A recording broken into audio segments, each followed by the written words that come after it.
Owners of tipper and compactor trucks are being urged to contact the National Solid Waste Management Authority, the NSWMA, to help clear garbage in Western Jamaica. Garbage collection in that part of the country is now 2 weeks without collection. As Jamila Maitland reports, some new trucks were damaged in the hurricane and workers significantly affected.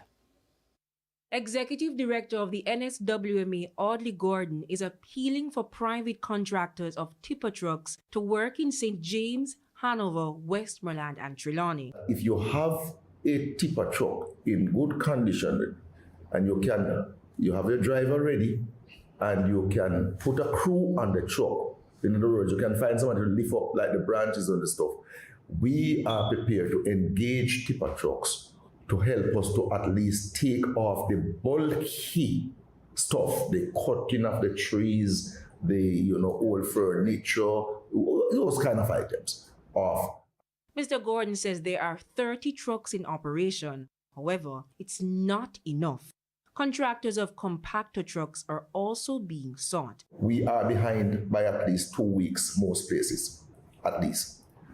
It will take some catching up, because to be behind by a day is difficult. If you're going to be behind by 2 weeks, you're in deep waters. Deep water because of the environmental and health implications that the uncollected garbage can pose. The NSWMA boss says the hurricane significantly impacted their ability to respond. Following the hurricane, he says 6 of the newly imported trucks are damaged and are out of commission.